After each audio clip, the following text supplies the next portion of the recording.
In Formula One these days, it's anything but boring, as on one side we have the whole Jos Verstappen trying to kick Christian Horner out of Red Bull drama, but how can the FIA miss out on getting involved in something sketchy and shocking themselves? Ben Sulayem's recent allegations of intervening in race decisions last year were supposedly not enough. Now another scandal looms above the president of the FIA, connected to the Las Vegas Grand Prix. Is this man fit to lead the biggest automobile association, and will something good for the sport come out of all this? The ever-controversial Mohammed bin Sulayem, being president of the FIA, was bound to reach this point sooner or later. The entire situation revolving around him has been a disaster right from the start, as behind the scenes there have been consistent whispers indicating that he simply is not suitable for the job. He first took over the presidency from Jean Todt in the wake of the 2021 Abu Dhabi Grand Prix, which immediately put him in the line of fire, as his first unenviable task was to clear up the fallout and steady the ship, yet he immediately created controversy in his first press conference. Hamilton and Mercedes team principal Toto Wolff chose to boycott the FIA gala that evening as a form of protest against the events that unfolded in Abu Dhabi, disregarding the requirement for the top three drivers in the championship and the constructors' title winners to attend. When questioned about potential consequences for Hamilton's disobedience, Ben Sulayem stated how it's important to follow the rules. However, he emphasised the importance of maintaining goodwill towards champions, implying that while it's easy to be accommodating, any breach of regulations would not be overlooked. Ultimately, no disciplinary action was initiated, but the incident foreshadowed the atmosphere that would prevail in the months ahead. This was only a start of the many controversies in which the FIA president would be involved, from the cost cap hagging after the 2022 season, and then basically forbidding the drivers from making political, religious and personal statements or comments without the written permission of the FIA, to him questioning F1's value, claiming that the bid of $20 billion that the Saudi Arabia's public investment fund put out to try and buy F1 was inflated. It's safe to say that this guy isn't the favourite of the bunch, but the latest controversies might overfill the glass and finally get someone to stand out and talk against him. A few days ago, BBC posted a bombshell article saying that a whistleblower has informed the FIA about alleged interference by Ben Sulayem to overturn a penalty imposed on Aston Martin's Fernando Alonso during the 2023 Saudi Arabian Grand Prix.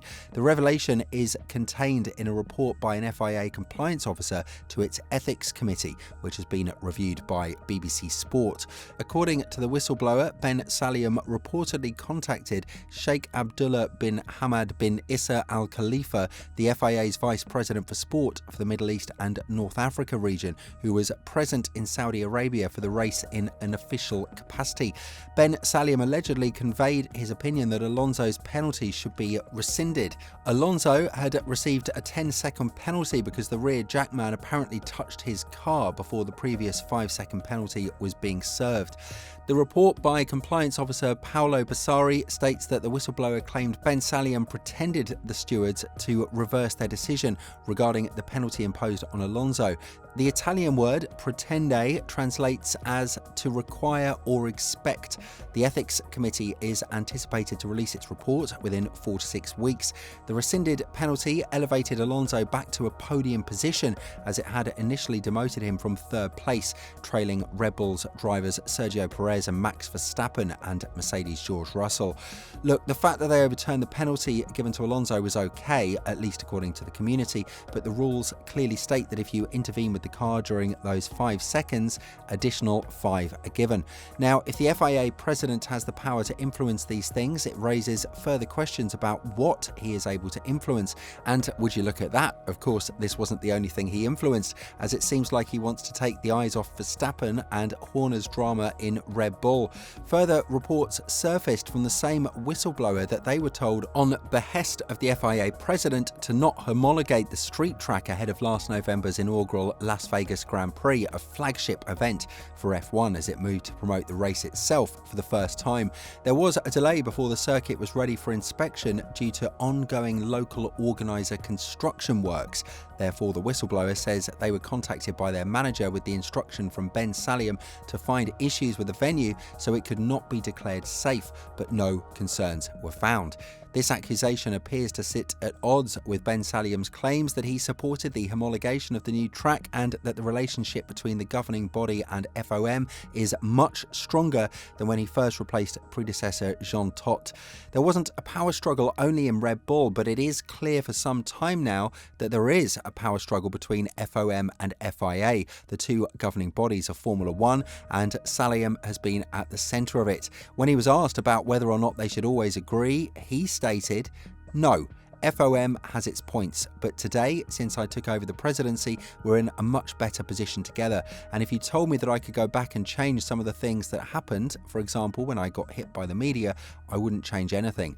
Let me give you an example from Las Vegas. The president of the FIA is the one who signs the homologation for the new track, or for all the tracks. I supported it. I could have said no, because it wasn't ready in time for inspection.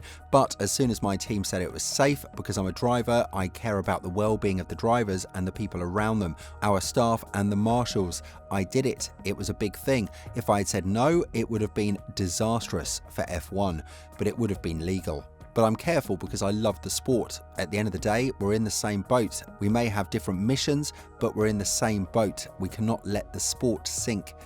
Russell also had his say on this whole situation as the director of the Grand Prix Drivers Association. When asked if he had any concerns, Russell replied, "We want to see all of the facts and just have total transparency, really. We're all racing here. We all want a fair and level playing field for us to showcase what we can do. I can't really comment further." Russell, who was briefly promoted to third in the 2023 Jeddah event by a post-race penalty, initially handed to Aston Martin racer Fernando Alonso for his team having touched his car during a penalty pit stop before that sanction was overturned in a right of review re-examination of the incident, was asked about the situation during the pre-event press conference for this weekend's 2024 Saudi race. But Russell went on to add that his team was surprised a year ago when the result got overturned, as the legal team at Mercedes thought they did a great job of presenting our case and initially winning the case and then losing it thereafter.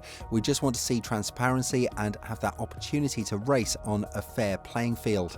It's at the end of the day somewhat unclear why Ben Sulayem would attempt to manipulate the Las Vegas Grand Prix into effectively being cancelled.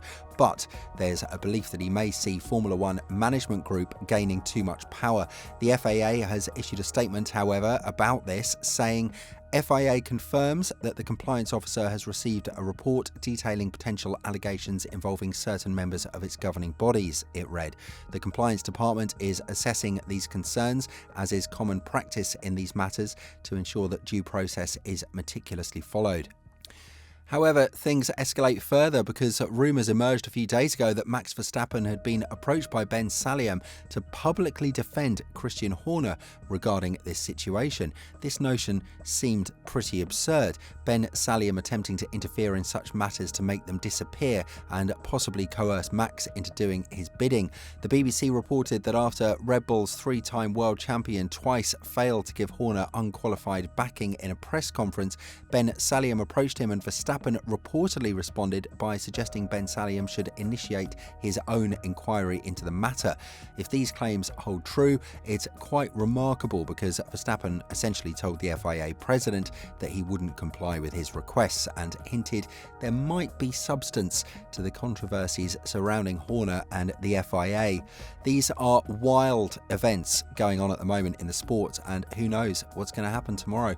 Maybe the whistleblower will uncover another bombshell connected to Ben Sulayem and further uncover the Emiratis' corruption. But nevertheless, it is, I'm not going to say a good or bad time to be an F1 fan, but it certainly is an interesting one.